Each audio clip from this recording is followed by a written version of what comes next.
Nah, statistik dan statistika itu dua kata yang berbeda. Kalau bahasa Inggrisnya statistics pakai S. Kalau statistik itu dia tidak pakai S. Jadi kalau ilmunya dia itu namanya statistika. Nah, ini ada yang masuk lagi. Yang mau masuk admit. Oke. Oke. Nah, kita lihat. Ya, oke. Nah, jadi kalau dia statistika, ini bahasa Inggrisnya statistics pakai S. Kalau statistik saja itu tidak pakai S. Nah, artinya kalau statistika ini diartikan sebagai ilmu. Nah, ya kalau sementara kalau statistik itu sering diartikan sebagai angka, ya bahasa sehari-harinya. Nah, kita lihat lagi. Perkembangan pemakaian statistika. Ya, sekarang ini sangat maju sekali tentunya. Ya, ini buku lama kali ini yang saya pakai. Buku ini masih menceritakan mendaftar jumlah penduduk, pajak, personal militer. Nah, tapi statistik juga dipakai selain di pemerintahan bahkan sebagai bidang bisnis, ekonomi, kedokteran dan sebagainya. Bahkan sekarang ini banyak sekali ya bidang-bidang, bahkan hampir semua menggunakan statistik. Nah, ini ada contohnya menghitung di sini. Dia disuruh di sini. Calon pintar investor harus pandai-pandai menganalisis informasi yang disajikan dalam. Tidak cukup hanya dengan informasi yang tersedia, calon investor harus dapat menggali informasi lain yang tidak disediakan. Nah, jadi ini contohnya kalau mau berinvestasi ya, jangan kita ketipu dengan investasi yang bodong. Nah, sering sekali ini banyak ya orang menawarkan investasi dengan tingkat pengembalian yang sangat besar, tetapi kenyataannya tidak ada yang dikembalikan, bahkan pertama-tama lancar habis itu dia lari. Nah, ini juga menyusun anggaran ya, statistik ini ya sering sekali. Nah, sekarang kita masuk yang namanya perbedaan statistik deskriptif dan statistik inferensial. Deskriptif ialah serangkaian teknik yang meliputi teknik pengumpulan, penyajian, dan meringkas. Jadi dia hanya sebagai kumpul, olah sikit, sajikan, baru diringkas. Itu saja. Dia tidak menerjemahkan data tersebut. Ya, contohnya ada di sini jumlah karyawan yang tidak hadir. Nah, ini bukunya udah lama kali ya. Ini contohnya, inilah dia dikumpulkan datanya, dibuat tabel. Untuk apa dibuat tabel seperti ini? Tentunya dengan adanya tabel ini namanya tabel distribusi frekuensi, yaitu satu ya untuk mempermudah memahami. Itu saja semuanya ini dibuat sebetulnya supaya orang lebih gampang paham. Kalau 1, 2, 3 karyawan mungkin bisa. Oh, si A tidak hadir 5 hari, si B tidak hadir 10 hari. Kalau sampai 100 orang, 200 orang ya akan sulit. Makanya dibutuhkan ringkasan seperti statistik berikut ini.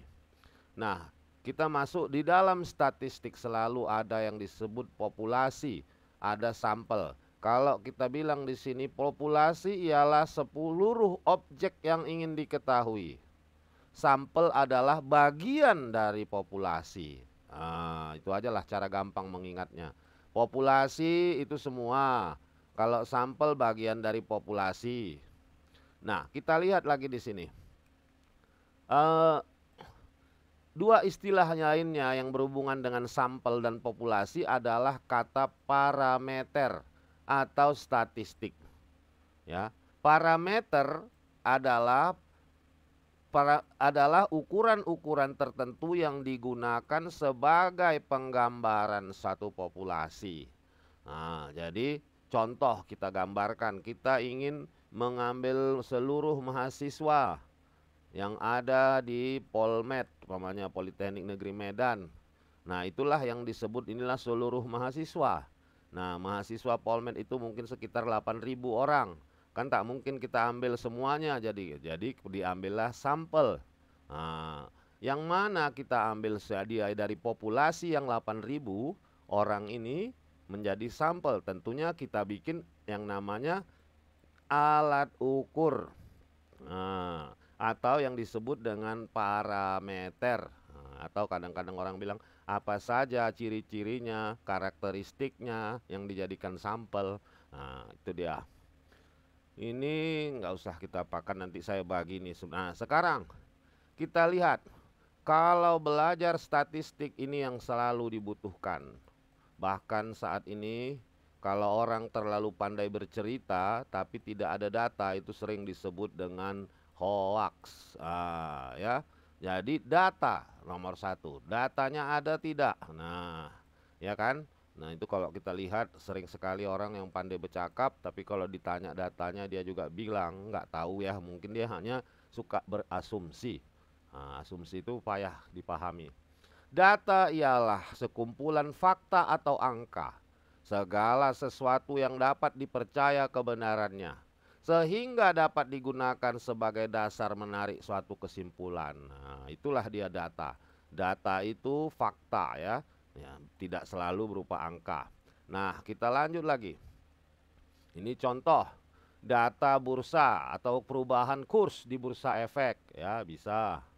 Ini lagi data usia, jenis kelamin, inilah semua data. Nah, bagaimana karakter dari serangkaian data itu? Pertama, ya, data sebagai kumpulan fakta, serangkaian data harus memiliki karakter. Pertama, elemen atau unsur. Serangkaian data merupakan sekumpulan elemen. Untuk masing-masing elemen memiliki informasi. Nah, itu dia. Jadi data itu tidak bisa diambil kalau tidak ada informasi yang dihasilkan. Nah, kedua, ada yang disebut sebagai variabel.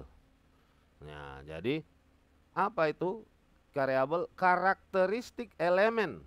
Jadi kalau kita ambil ini sebagai elemen, bagian dari sini yang lebih kecil lagi itulah disebut variabel. Nah, menjang dijadikan sebagai perhatian dan memiliki nilai-nilai yang berbeda-beda. Nah, misalnya katanya di sini tadi, pendapatan rata-rata dari yang tadi ada di situ per bulan.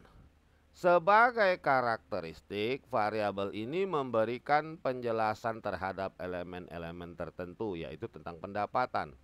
Yang ketiga, karakteristiknya adalah adanya kasus. Kasus adalah informasi yang menyangkut seluruh variabel suatu elemen tertentu.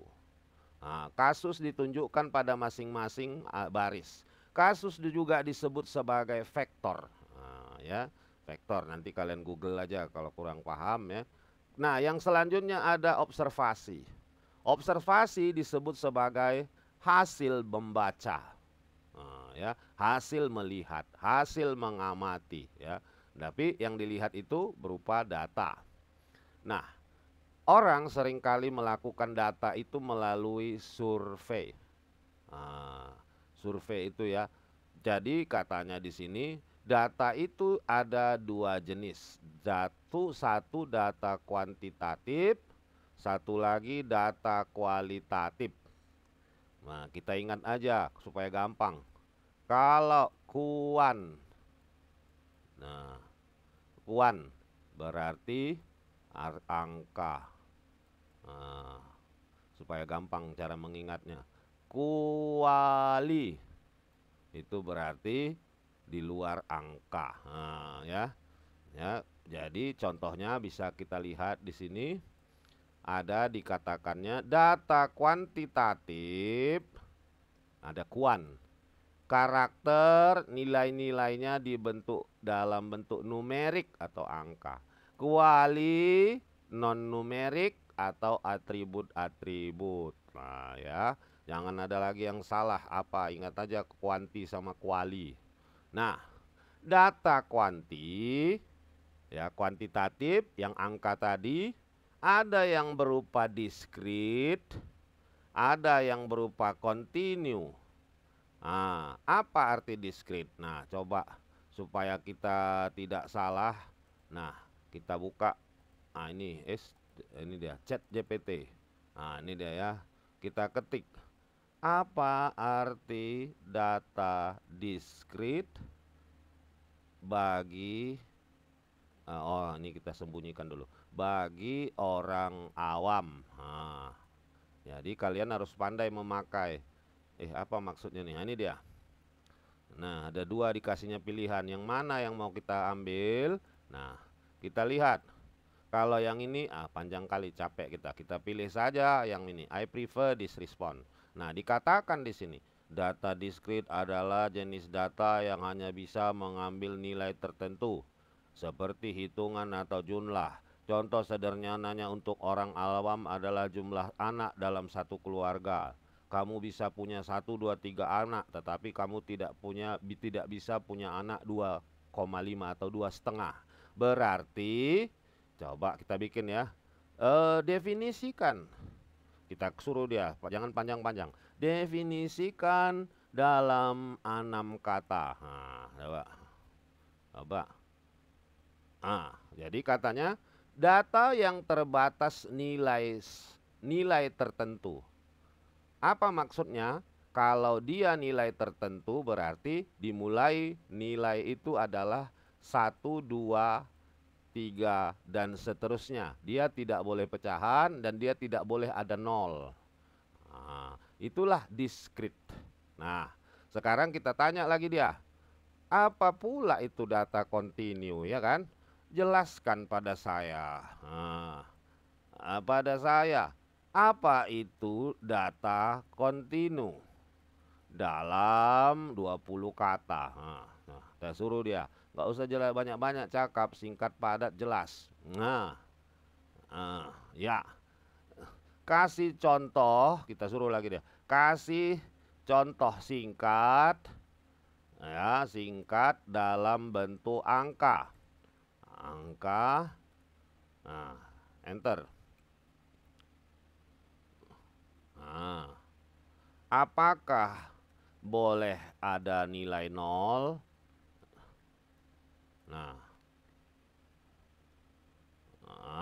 Ya. Jadi paham kan? Nah, kita lihat. Data diskrit tadi tidak boleh ada nilai 0. Kenapa? Dia tidak bisa anak orang jumlahnya 0. Namanya anak pasti dimulai dari 1. Sedangkan data kontinu itu adalah data yang dapat memiliki nilai berapapun dalam rentang tertentu. Umpamanya tinggi, berat badan, atau suhu. Tinggi badan, 170 cm, berat badan 65,3, suhu 36, waktu tempuh 12,7. Data ini bisa memiliki nilai desimal. Nah, tadi kita tanya, boleh ada nilai nolnya? Boleh saja. Umpamanya cerita tentang suhu. Suhu 0 derajat Celcius, umpamanya di kutub utara. Umpamanya kasus berat. Misalnya beratnya tidak ada, boleh disebut dengan 0 kg. Nah, balik lagi kita kemari. Jadi sudah kita pahami data kuanti diskrit sama kuanti kontinu. Nah, ini nggak usah kita bahas, sudah kita pahami. Kita lanjut lagi. Nah, ini dia di apanya, ini nanti kalian baca sendiri. Nah, sekarang kita masuk kepada skala. Nah, coba kita tanya ChatGPT supaya bagi yang belum pernah, apa arti skala?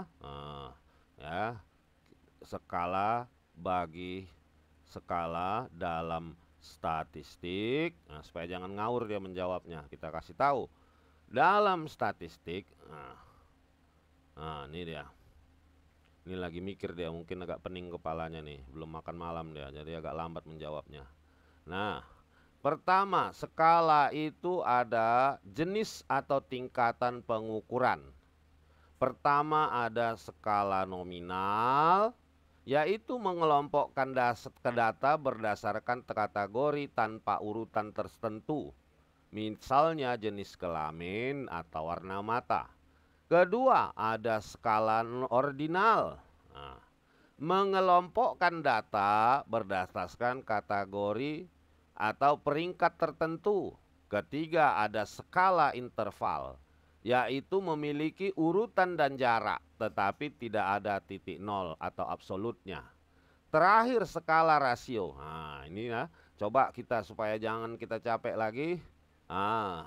Kita suruh dia membuatnya. Jelaskan dan berikan contoh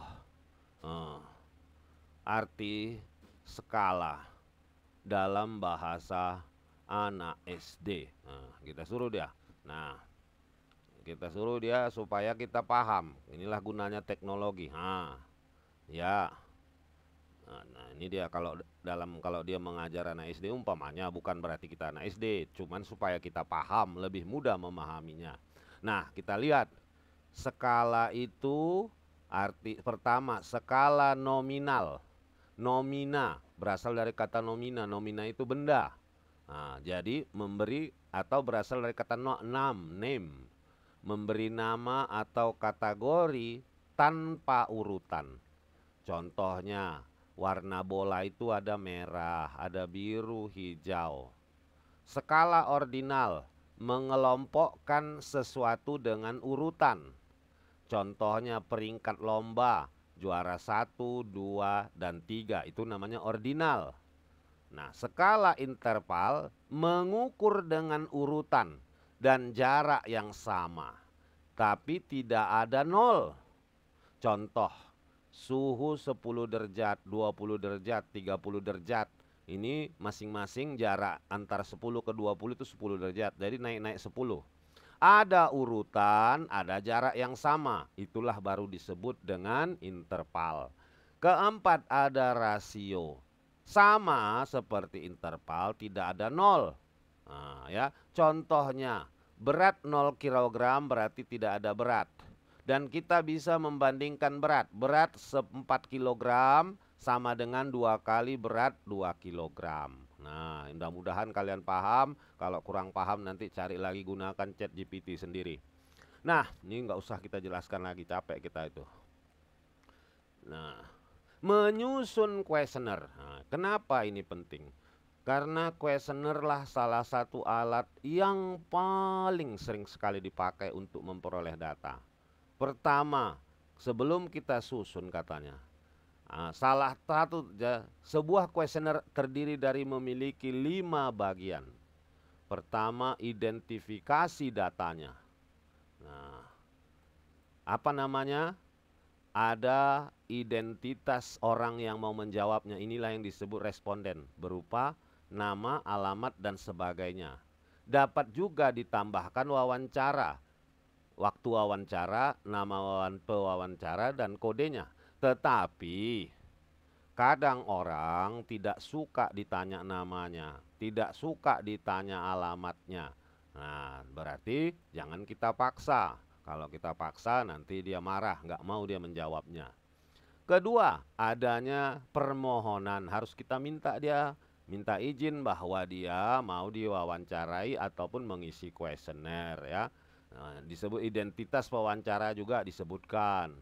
Ketiga, adanya petunjuk pengisian. Kalau kuesioner kita ini berupa mengisi orangnya. Tapi satu lagi yang paling penting, petunjuk ini harus jelas, mudah dipahami. Keempat, ada inti kuesionernya. Kelima, adanya klasifikasi. Jadi dibagi-bagi dia. Nah, biasanya kalau orang membuat itu, ya, diklasifikasikan menurut karakter. Nah, ya, untuk responden sendiri bisa juga melalui wawancara atau telepon, tergantunglah. Kalau kuesionernya mau mengisi silahkan. Kalau nggak mau dia boleh bawa pulang, nanti kirim lagi ya, kata gitu. Atau kalau sekarang musim dia kuesioner itu pakai Google Form isinya. Nah, baru tahapannya tadi ialah pertama persiapan, isi pertanyaan, tipe pertanyaan, susun kalimat, urutan. Nah, ini sangat penting ya. Nah, ini biasanya kita mulai dari yang tanpa mikir orang menjawabnya, yaitu urutan yang sangat mudah. Kenapa? Kalau di awal kita suruh dia memikir, orang akan malas. Nah, baru ada karakteristik orangnya. Nah, baru ada uji pendahuluan dan perbaikan. Itu kalau memang nanti udah dapat datanya. Nah, kita lihat di sini. Persiapan, nah ini tak usah lagi kita lihat tipe pertanyaan, ini nanti kalian baca sendiri. Pemilihan sampel, nah ini penting. Nah, bab sebelumnya katanya di sini kalau ada populasi ada sampel, sampel itu bagian dari populasi yang kita ambil. Nah, di sini ada katanya konsep katanya di bawah ini untuk dijelaskan. Pertama ada unit sampling, yaitu elemen-elemen atau unsur yang tersedia yang dipilih menjadi anggota sampel. Ya. Contohnya, keputusan membeli sedan dilakukan oleh kalangan ibu. Sebuah perusahaan bergerak di bidang ingin mengetahui tanggapan para ibu. Melalui sebuah wawancara, sejumlah ibu rumah tangga dimintai pendapat tentang model mobil. Itu contohnya unit sampling, bagian mana dari sampel itu yang mau kita pakai supaya tercapai tujuan. Nanti kalian baca. Nah, yang kedua, kerangka adalah sebuah daftar yang memulur semua unit sampling pada tahap proses sampling. Nah, kerangka sampling dapat berupa misalnya daftar mahasiswa yang terdaftar pada semester tertentu, daftar nama yang ada dalam buku telepon, daftar tenaga kerja yang kantor tenaga kerja. Ya, ini nanti bisa kita baca. Nah, baru populasi. Populasi kajian adalah seluruh objek yang ingin diketahui gambarannya dari populasi tersebut. Sampel secara nyata akan diambil. Nah, ini nanti bisa. Nah, sekarang proses sampling. Ada proses sampling. Pertama, ini penentuan. Kedua, identifikasi. Ya. Penentuan, baru memutuskan ukuran. Nah, ini memutuskan ukuran besarnya sampel. Nah, ini dia. Baru pemilihan prosedur. Baru pemilihan sampling. Nah, kita lihat prosedur sampling. Ada berbagai macam sampling. Nah, ini dia. Pertama ada yang disebut probability sampling. Nah, ada sampel non probability. Probability itu kalau bahasa Indonesia itu adalah peluang. Jadi kalau kita bilang sampel yang mengikuti probability, ini berarti kalau bodoh-bodohnya itu adalah adanya peluang, berarti adanya bisa satu ini berulang dipilih. Memiliki peluang dia untuk dipilih kembali. Kalau non probability berarti dia tidak memiliki peluang untuk dipilih kembali. Itu mungkin ya bahasa yang apanya, nanti silahkan baca yang lengkapnya. Nah, ini terdiri dari ini supaya kita gampang, ini kan panjang sekali, capek kita buka aja ChatGPT. Nah, jelaskan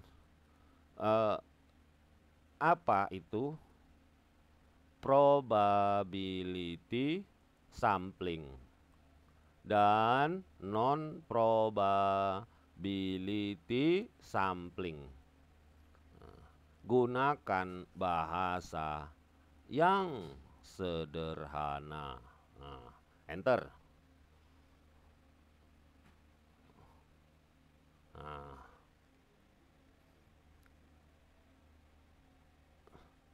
Nah, kalau kita lihat di sini probability bla bla bla bla bla memiliki peluang sama untuk dipilih. Nah, jadi sama peluangnya untuk dipilih. Nah, kalau contohnya dulu. Contohnya kita mengundi nama dalam sebuah kotak. Ini contohnya ibu-ibu arisan, mau mencari siapa yang nari arisan, dimasukin nama-namanya ke dalam kotak atau gelas.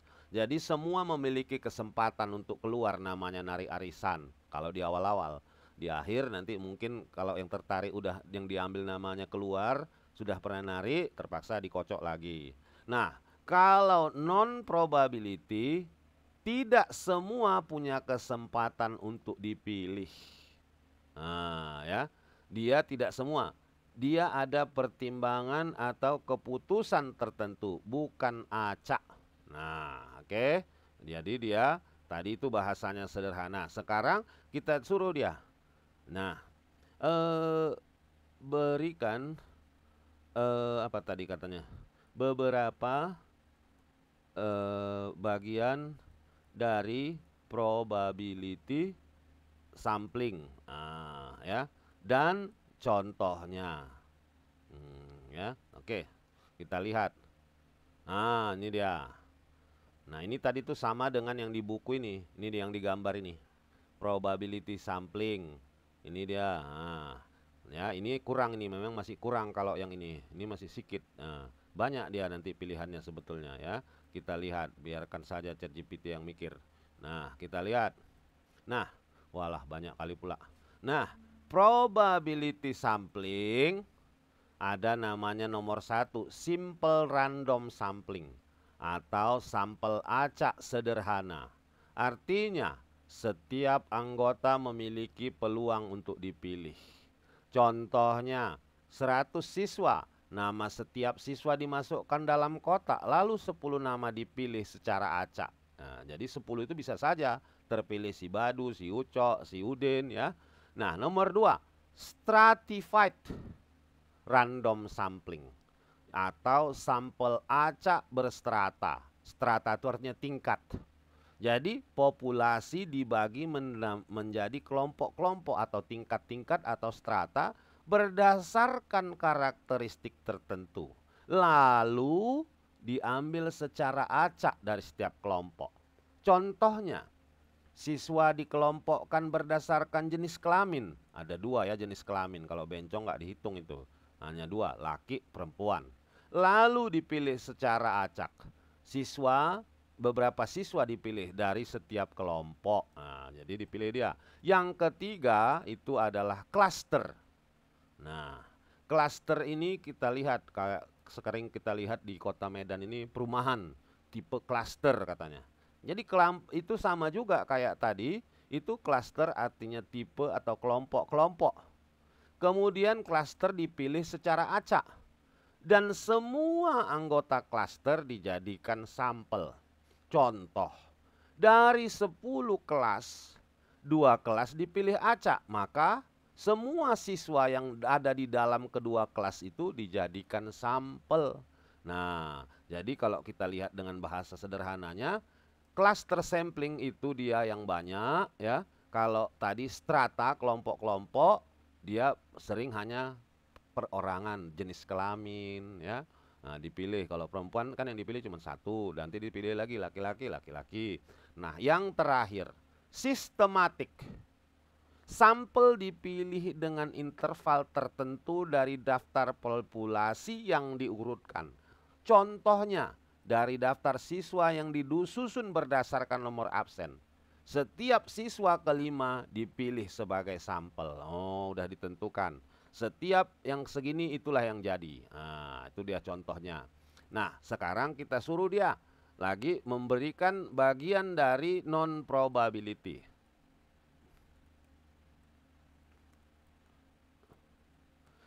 Dari non-probability sampling. Probability sampling. Nah, kita enter. Nah, kita lihat apa dikatakannya. Nah, ini ChatGPT ini kadang-kadang ngelemot deh kan, karena mungkin tergantung internet lah di rumah kita atau di tempat kita. Ini tengok nih nggak jalan-jalan dia. Masuk dia. Nah, pertama non probability. Ada convenient sampling. Apa itu pula convenient? Convenient itu berdasarkan kemudahan atau kenyamanan. Jadi kita lihat di sini sampel dipilih karena mudah didapat, mudah dijangkau, tanpa memperhatikan representasi. Contohnya supaya gampang, kawan-kawanku aja lah yang kuwawancarai katanya gitu. Capek awak keliling-keliling kota Medan nggak jelas katanya gitu kan. Nah, itulah namanya convenience. Tetapi kadang-kadang untuk penelitian yang model kayak gini nggak diakui. Masa kawan-kawanmu aja yang kau pilih, ya kan? Yang kedua, ada purposive, yang sampel bertujuan. Jadi dipilih berdasarkan tujuan yang ingin dicapai. Contohnya, memilih siswa yang pandai matematik untuk melihat hasil tes matematik karena ingin mau dipelajari mungkin matematika. Makanya dipilihlah anak-anak pintar matematik. Ada lagi snowball. Snowball itu kalau kita artikan bola salju. Nah, kalian tahu kan kalau ini bola salju di atas gunung jatuh kecil. Makin lama besar, makin besar, makin besar, makin besar. Lama-lama besar dia sampai ke bawah gunung. Nah, itulah yang disebut snowball, bola salju. Nah, apa pula itu? Kita lihat di sini. Definisinya, sampel dipilih dengan cara merekomendasikan orang lain memenuhi kriteria. Dimulai dari satu orang, kemudian lanjut lagi hingga muncul efek bola salju. Nah, contoh, peneliti mulai mewawancari satu pengusaha kecil, lalu meminta pengusaha tersebut untuk merekomendasikan siapa lagi kawannya, yang ini merekomendasikan yang lainnya sehingga banyak nantinya. Nah, itulah namanya sampling bola salju. Sekarang yang keempat, yang terakhir itu ada namanya kuota. Nah, kuota itu kan kayak paket data. Kadang-kadang orang Indonesia nih, anak mahasiswa bilang kuota. Padahal kuota itu artinya ada batasan. Nah, jadi kalau paket datamu dibilang bahasanya kuota, berarti memang dibatasi berapa GB. Nah, kalau beli 10 GB ya 10 GB habis. Habis itu mati, nggak bisa lagi main internetnya. Nah, peneliti menetapkan kuota atau jumlah tertentu. Contohnya, peneliti memutuskan hanya mewawancarai 50 orang pria dan 50 orang wanita. Nah, dan memilih orang jumlah ini tercapai tanpa acak. Pokoknya dapat kulimpul pria, limpul wanita, jadilah itu. Nah, gitulah. Makanya kalau di skripsi sering ya, orang itu tidak dibolehkan memakai non probability. Tapi seringkali pula itu dipakai yang ini, purposive ini. Ini aja selalu dipakai di penelitian. Kenapa? Supaya irit, mudah, nggak capek. Ditentukan aja tujuannya. Nah, tetapi kalau di luar negeri itu kurang disukai. Karena dia non probability. Yang disukai itu adalah yang ini, yang probability. Nah, itu dia. Kita lanjut lagi. Ini tadi udah dijelaskan, nggak usah nanti kalian baca aja, di sini ada contohnya. Kesalahan dalam survei. Nah, ini sering ya. Satu, adanya salah pendefinisi. Ya, salah definisinya. Dua, ketidaksempurnaan. Nah, biasalah manusia ya, pasti ada salahnya. Nggak ada yang nggak ada salah. Baru kerangkanya tidak representatif. Keempat, ada kesalahan tanggapan dari respondennya. Nah, itu sering. Akibat apa? Karena tidak jelas di situ. Selanjutnya, kesalahan bukan tanggapan. Kesalahan pengukuran, kesalahan menyusun kuesioner. Nah, inilah ya. Ada banyak dia di situ. Nah, barangkali udah habis. Nah, total kesalahan adalah penjumlahan kesalahan sampling dan kesalahan non sampling. Oke. Nah, barangkali sampai di sini dulu. Ada yang mau ditanyakan, nanti saya kasih ini materi yang ini. Silahkan ya, stop.